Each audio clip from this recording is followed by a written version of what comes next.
Hello everyone, my name is Vaibhav Anand Sharma. In the year 2023, I've got rank All India 58 in the UPSC Civil Services Examination. Through this video, I'm going to first for 2-3 minutes give you a brief about my journey, just a synopsis of it, and after that I will be sharing my strategy in a slightly detailed manner regarding prelims, mains as well as interview. So if I talk about my journey, I would say that I was born in 1996 in a city called Moradabad. It is on the western margins of the state of Uttar Pradesh, and I completed my childhood and my schooling from that city, which the schooling was completed in the year 2013.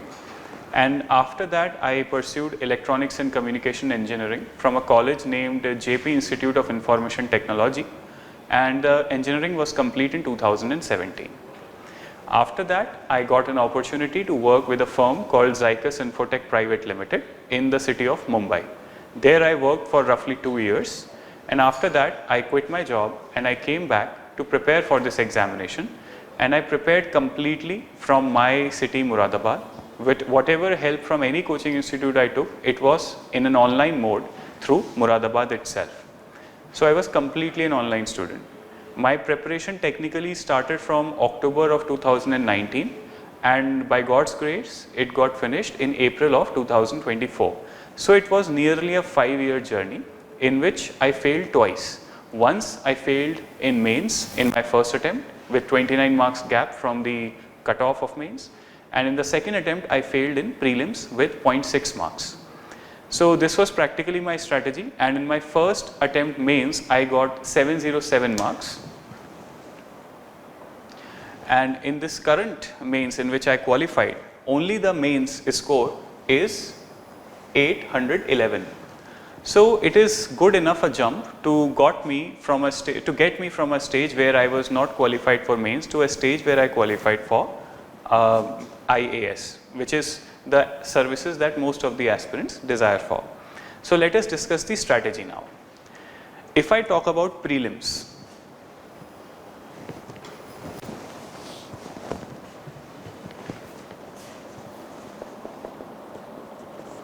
so the complete structure of prelims knowledge bank can be divided into 2 aspects. One is static. Second is current affairs. The biggest blunder and the most common blunder is that students over focus here. They are too much concerned with, let's say, ease reforms in the banking sector. They are too much focusing on what is happening in the banking sector, but what they do not know is what is the difference between repo rate and reverse repo rate. I have talked to multiple aspirants, trust me, wherein they are talking so much about current affairs, they are bothered so much about current affairs, and when I actually ask them, okay, you are so much worried about economics current affairs, do you know what is the difference between bank rate and repo rate and reverse repo rate? Do you know what is policy rate corridor? They had no idea. And they had some idea, yes, it is related to banking sector, but they were not able to give me convincing answers. I think this is blunder number 1 that you have to avoid in this very basics of prelims preparation. Static is the kingmaker. This is the kingmaker, and current affairs just ensures that you are able to solve some extra questions so that you are able to comfortably get above the cutoff. So if you are very well versed with your geography concepts, if you are well versed with your economy concepts, if you are very well versed with your environment concepts, if you know basics of science and technology, from any source, whichever source through which you have done, maybe it was a foundation course, for me it was foundation course. So it may be your foundation course or it may be your own unique strategy from where you have covered all the basic aspects. That is your foundation. That foundational concepts, those foundational concepts are going to ensure that you are going to clear prelims. But yes, you cannot ignore current affairs. But I would give you just simple suggestion which I followed. Please interrogate this concept on your own, this advice on your own, and that is that choose only one source for current affairs. So it is very important to limit your source in current affairs and rely extensively on it and do extensive revisions, 4 to 5. And then only you can imagine to be comfortable in current affairs. Regarding the static strategy of prelims, If we talk about polity, then everyone knows that we have to refer to a book called Lakshmikant. But how do you approach Lakshmikant? How do you read it? See, we all of us buy Lakshmikant, but we often miss out on the MCQ book that is also available in the market. So there is a Lakshmikant MCQ book also. I used to do that if I have read the chapter called President, for example, then after reading that chapter, I will also solve the MCQs from the prelims MCQ booklet of Lakshmikant, and I will try to see how many questions I did right and how many questions I did wrong. And I used to simply on a page write it down that okay, 1, 2, 3, 4, did it right or whether I did it wrong. So this was simply 15 to sometimes 30 questions, but I was able to get a knack of the fact that even after reading President, full-fledged reading, complete reading, concentrated reading, even after that I was getting questions wrong. So it kinds of pushes you in the prelims mode for polity and also for other subjects, because you get an understanding that what kind of facts you have to look if you really want to clear prelims.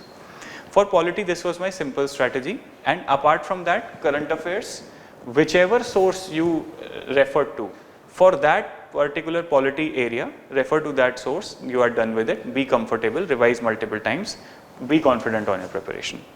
Regarding economy, now again I relied on my foundational notes for economy because it's a conceptual game at the end of the day, right?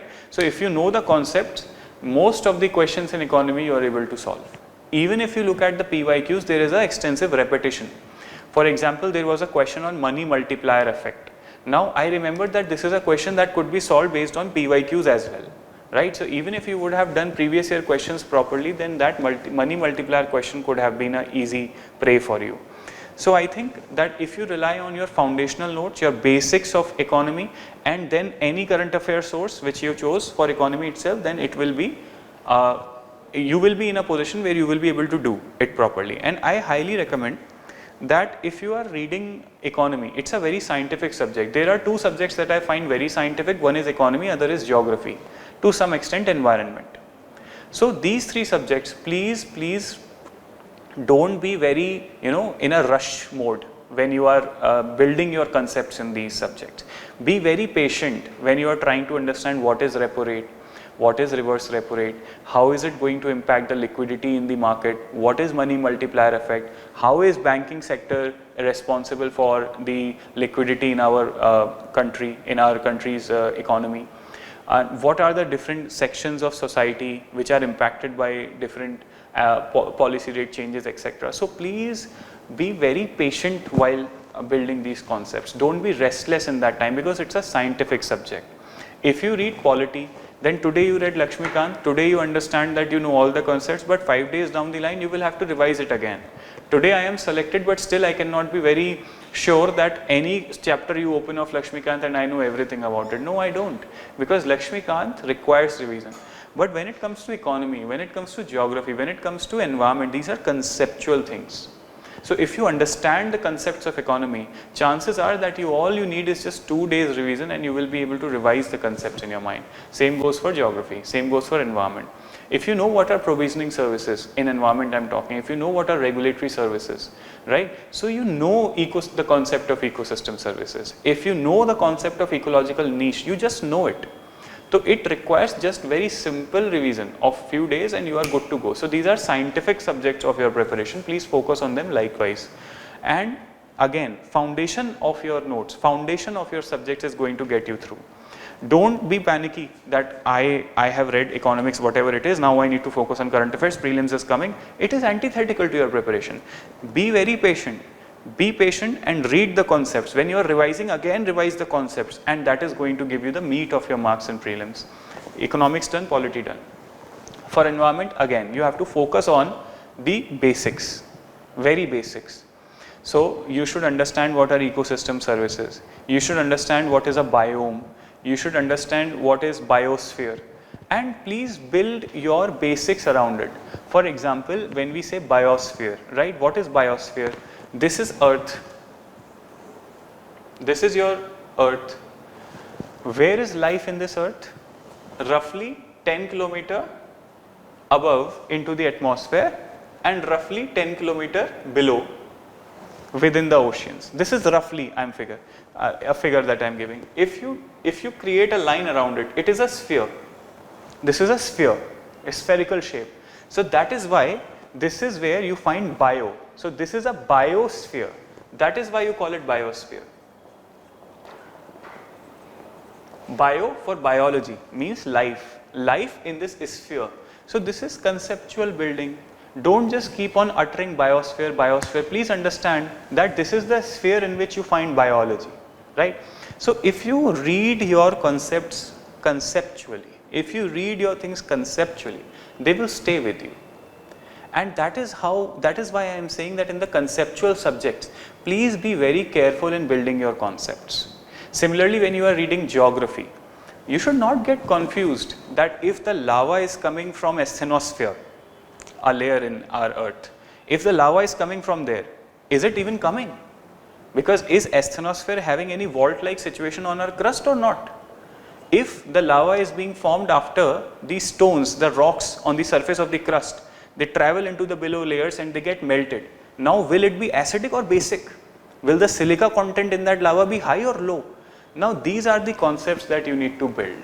You need to really understand how monsoon comes to India and why Tamil Nadu does not have good rains when it comes to southeastern monsoons, and why only upon reversal of monsoons most of the rains Tamil Nadu receives. So you should know what is El Nino, La Nina, El Nino southern oscillations, how Pacific Ocean is impacting this phenomena. These are scientific things.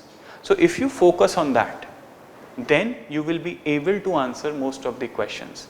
If I ask you about temperature inversion, then you should be able to imagine that if there are clouds and there is also wind, will there be temperature inversion or not? So you should be able to imagine all these things. When you roam around, when you drive, when you see, you should be able to see geography. So this is conceptual building, and geography, environment, economy, these are subjects which require conceptual building. But when it comes to polity, polity is the mathematics of this preparation, I feel. You have to revise it again and again. So please be mindful that plan your strategy in a way that before prelims exam, polity should be a subject that is fairly fresh in your memory, because it will serve you good only then. This was practically my prelims preparation. Build your foundation very strongly, especially for certain subjects which I mentioned. Choose only one current affairs subject source and rely on it, trust on it. Now, there is third aspect of prelims preparation, and it is the test series. Now, how do you make use of test series? By the way, I was always intimidated by some statements by some brilliant people who qualified this exam, that they attempted 80 tests, they attempted 90 tests, sometimes 100 tests. I could never become that person. I highly respect those people who can do that, but personally I would give a rough bracket, it is 10 to 16 tests. I remember properly sitting for 11 tests, but there were 4-5 tests which were sometimes online. Many coaching institutes, including GS Core, they give some free test also, so I attempted that sometimes. Sometimes some other coaching institute gave me a free test, so I did that. So that happened, that's why I am giving you a window of 10 to 16 tests. In these tests, only 3 to 4 tests were sectional tests, rest everything was full length test. But the way I used to interrogate these tests, that was very intensive. So if I had solved one test, right, so I would solve that test in around 2 hours. Sometimes it used to get finished in 1.5 hours, because I was not very under pressure when I was solving a mock test. So I used to sometimes finish it in 1.5 hours, but I used to spend 4 to 5 hours just to interrogate that test. I used to interrogate my correct answers also, wrong answers also. Even if it's a correct answer, sometimes it happens that our thought process behind it is wrong. So we thought wrongly, but we somehow ended up with the right answer. Now this is something you have to be watchful about, because that wrong thought process can give you a wrong answer also at some wrong time, which may be a real prelims test. And even in the answers which I did wrong, sometimes I was thinking in the right way, but somehow some problem was there and I attempted it wrongly. So that is how I used to interrogate it. And there was also a very simple copies that I made. Simple copy. What I used to do, that suppose this is my copy page. Here I will write 1. Now this is the first question which I did. It may be which I attempted rightly, it may be which I attempted wrongly, but there must be some knowledge deficit that I had in that question. Maybe I did it right, but there must be some knowledge deficit which I feel which is very relevant for the exam. In simple one word, I used to write this. Trust me, there was a question about Bank Board Bureau in the year 2022 prelims. Now that prelims I failed by 0.6 marks. That's a different story that we'll talk. But in that prelims, there was a question on Bank Board Bureau. I solved it because I was making notes like this, right? So this way you can interrogate your prelims. Okay, simple line information, simple line information, simple line. This is what revising your prelims test means. It does not mean reading the complete explanation, because sometimes you know 80% of that explanation if you have prepared well. But what you don't know, just write in the copy, revise that 2 to 3 times. That is what, when toppers say, when people who qualified this exam say that they revise their prelims test, they mean this. Alright. Now there is also one more aspect of prelims preparation, and that is the PYQs. They are extremely important. I know that you must have heard it repeatedly by various esteemed people who qualified this exam, that if there is, say, 4 options, 1, 2, 3, 4. So let's say that this is a question of year 2015 prelims. Let's say that this option is right and these options are wrong. So commonsensical understanding says that if you are able to solve this question properly, if you are able to come to the right answer, story ends there. But what you have to think is that UPSC has cared to print these options. UPSC has officially printed these options. Please know a little bit about them. Even if it's a question on fishes, and this is a right fish, these are 3 wrong fishes. Please know a little bit about them. Trust me, this, consider it your homework. Even if you do last 10 years question, this theme you will find. This was a question that came in 2015. Example, for example, let's assume all 4 are fishes. First fish is right option. These 3 are wrong. I just got to know a little bit about them by simple Google search. After 3 years, a question comes in which there are 4 names written, and it is asked which one of them is a fish, and one name is this. Now because of this exercise, you solve this question. You simply know by reading the question that these are fishes and this came in the next year. This has happened in UPSC, this is your homework. Please find it out. This way you will do your PYQ analysis. This exact pattern has happened recently, right? So that is how you get some brownie points, because every question matters in prelims. Prelims is not a test of your worth, okay? Even mains, this exam is not a test of your worth, but even if academically speaking, prelims is not a very good indicator of your expertise or hold over your syllabus. So please, you have to understand these tricks also, some tricks. Now there is PYQ we have also done. We have also understood how to analyze our test papers, foundation and current affairs we have also done. Now there is one aspect which is remaining of prelims preparation, and you might feel that this is not the very important aspect, but it is very important, and it is the psychological aspect of solving the exam, right? Because there are very able, intelligent, efficient candidates who lose their grip on the D-Day. That we should focus upon a little. These advice that I am going to tell you, I would not claim that they are scientific, but I highly recommend it if you are a person who gets anxious. Number 1, you should have enough water in your body, because lack of water also creates problems. Please ensure that you have enough glucose or enough vitamin C or vitamins in your body, because these vitamins also to some extent impact your nervous functioning.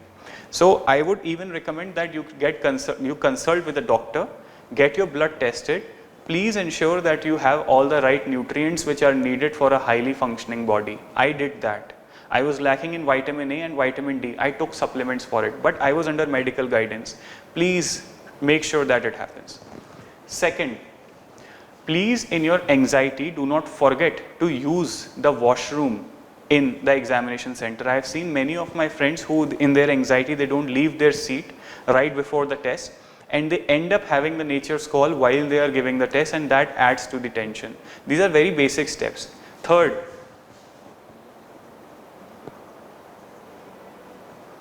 please wear comfortable clothing. I used to solve my mock test in the same clothing in which I would be giving my exact test. Even if I was wearing the shoes, I made sure that I will be wearing the same shoes on the examination day. This is how you control the environmental variables in your mind. And fourth, please, if you want to overthink about the exam, overthink about it after giving it. I am also an overthinker, but somehow I was able to pause my overthinking till the exam was done. I overthinked a lot after giving mains, overthinked a lot after giving prelims, overthinked a lot about the result. But when I was giving my mains, when I was giving my prelims, I was of the opinion whatever happens, happens, I don't care. Have the mindset of a person as if you are a child of Dhirubhai Ambani. Nothing is going to happen to you. Have that mindset on that day. Forget that you have not bought sari for your mom or shoes for your dad. Don't come with that baggage on that day, just for that day. After that, become a dutiful son or daughter, but on that day, please be free of all the social pressures, and then your performance will excel. So this was my prelims strategy. So I will be telling you about my strategy of clearing mains now. Now, please understand that this is a broad strategy. You have to implement it on your own. If I think about mains, in my mind, GS1, GS2, GS3, all three of them have the same strategy. Strategy of GS4 is a little different, for essay is a little different, and for optional also it is a little different. But for GS1 to 3, the strategy is same. I will tell you very simply, and trust me, this simple strategy can take you far. This is your UPSC syllabus, what UPSC has printed.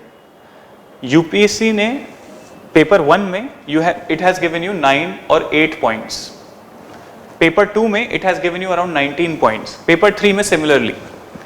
Every point you have to break it. For example, in GS paper 2, if it is written SHG, self-help group, right?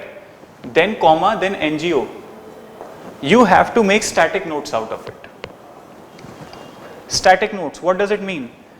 The types of self-help groups, the types of NGOs, it is not going to change. They are going to be advocacy NGOs. There are going to be research NGOs. So this way you are going to make static notes of your mains.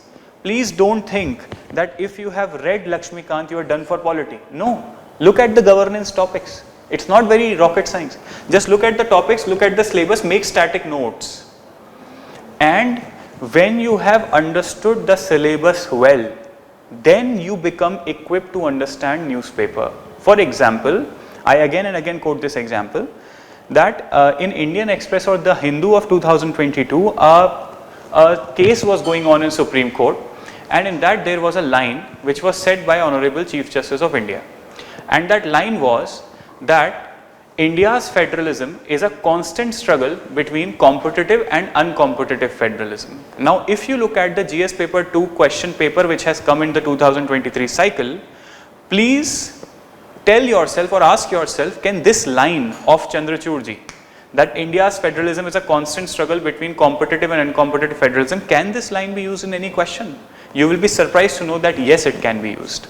So that is how you have to read newspaper. You are able to read newspaper only after you understand the syllabus. When you read the syllabus, please make static notes. After making static notes, please read the current affairs, the newspaper, and then only you will be able to understand, okay, this current affair goes till this, for this point in this syllabus. This current affair piece goes for this point. This is how you are going to tackle GS 1 to 3. Then you have to attempt test series. Test series you can take from any institute. It can be GS score, it can be any other institute. Choose that test series and write it. And please, test series, maybe you have to make 2 lessons for yourself. One is physiological, other is mental. So physiological is that you don't realize it right now, but when you write full length tests, even your finger physiology changes, right? Still my finger in my thumb has some kind of rigidity, it is because of answer writing. So that is also, that pain that comes with answer writing, you have to get watchful of that. Second thing is mental answer writing. You see a question and just on your question paper, you are just writing like this. For example, you saw a question paper on your tab, etc., and you are doing this. This is going to be the intro. I will write this. I will make this diagram and I will conclude it this way. This is mental answer writing. Please be honest with yourself. This is how you are going to tackle GS 1, 2, 3. When it comes to GS paper 4, right? Choose your ethics teacher. If you are a person who needs ethics guidance, it can be Manoj K. Jha sir. His free videos are available online. You can refer to him. You can refer to any other teacher also as per your wish. I had my own teacher from where I did foundation course as well as one other teacher, but Manoj K. Jha sir was the person with whom I wrote the test series, because my ethics teacher in his ethics enrichment program, he did not provide the test series option, so I had to take a test series. I took test series from some other institute just to cross verify and cross fertilize my thought process, and from GS score I took the test series. It cost me around 7,000 rupees, and this test series give you the option of talking one-on-one with Manoj K. Jha sir. You will receive a call, there will be a coordinator, Manoj K. Jha sir will come online, there will be 5-6 other people who wrote tests with you. There will also be a ranking process. So you can go to the GS score website and you can get to know that who topped in this test, who did not top. You can, I think I checked it right before exam also, I got second rank in my second paper. I wrote only 2 tests. It was a test series of around 7 tests. But unfortunately my time did not allow me. I wrote 2 tests. In my second test I got second rank. It was a motivation booster also, because ultimately it's a competitive exam, so I got to know, okay, I got second rank. The evaluation process is also right. The writing of the Manoj K. Jha sir sometimes is not legible, so when he takes the video classes, he explains what he has written, so that also you can bear, and the inputs are also very good. So this is something what I did for ethics. I made my basic notes from the original teacher who taught me the content, and I got my test evaluated from Manoj K. Jha sir at GS score. He gave me inputs, I tried to improve. At the end, see, I am a person who is very bad at writing ethics. So I got 73 marks in my first attempt, and this year I got around, I think, 103 marks. So 103 or 102, it's slipping my mind. So it's a jump of around 30 marks. So I would not say that this ensured my rank, but it ensured that I do not get rejected because of ethics. And I was able to do this in the last 20 days of my mains preparation, because when only 20 days were remaining in my mains, I realized that I am not good in ethics. I am not very good in ethics. So that's how I started jumbling. I found my teacher who taught me ethics, and I found Manoj K. Jha sir who evaluated my copy. Both of them, they came as gurus to me, and I ultimately managed ethics to the extent that I got IAS. And when it comes to optional, what you have to do, and in ethics, please remember, again you have to read the syllabus, you have to understand what accountability is, what responsibility is, have some examples ready, and you should be good with it. And when it comes to examples, please understand one thing, that you cannot simply write that T.N. Seshan sir was a very responsible man, or Sridharan sir was very punctual. You cannot simply say, although it's truth, but you cannot simply say. You have to tell that Sridharan sir in his projects used to have reverse clocks. So whenever there was a project going on, he used to add reverse clock, that okay, only 10 दिन are left, सिर्फ 10 दिन बचे हैं इस project के लिए. अब 10 दिन के अंदर अंदर अपने को खत्म करना है, तो वो reverse clock शुरू कर देते थे, 10 days, 9 days, 8 days, 7 days. तो ये reverse clock के example से आप बताओगे कि भाई जो हमारे श्रीधरन सर थे वो पंक्चुअल थे. ऐसे नहीं बोलोगे कि वो पंक्चुअल थे. जब आप बोलोगे कि टी.एन. सेशन सर के पास करेज ऑफ कन्विक्शन था, तो ऐसे ही नहीं बोलोगे करेज ऑफ कन्विक्शन था. आप ये बताओगे कि टी.एन. सेशन सर ने पॉलिटिकल मास्टर्स से ये बात कही थी कि जब तक आप वोटर आईडी कार्ड इशू नहीं करोगे तब तक मैं इलेक्शंस नहीं कराऊंगा. And everyone else was pressurising him that you please conduct elections, please don't be so arrogant. And he said no, this is ethics. I am not going to conduct these elections until and unless I have my voter ID cards at my table. So these are some examples with which you clearly portray the ethical qualities that were there in good civil servants. So this is pretty much about ethics. Now when it comes to optional, again you have a syllabus, you make those notes and add your own examples. And when you add your own examples, add them exactly where you are writing that topic. do the test series properly, evaluate it, and also refer to topper answer copies. Optional is one aspect where you will get rich dividends of your hard work. I got 296 in sociology, pretty much it ensured my selection. So I have shared my optional strategy at various podiums, you can refer to that. But the synopsis is this only: you have a syllabus, you make your own notes, you observe the current affairs, note those current affairs at the same place where you note the static. Don't rely on books for revision, rely on your notes, because note making is also a memory exercise. That is pretty much, and I think that was my main strategy. Thank you so much.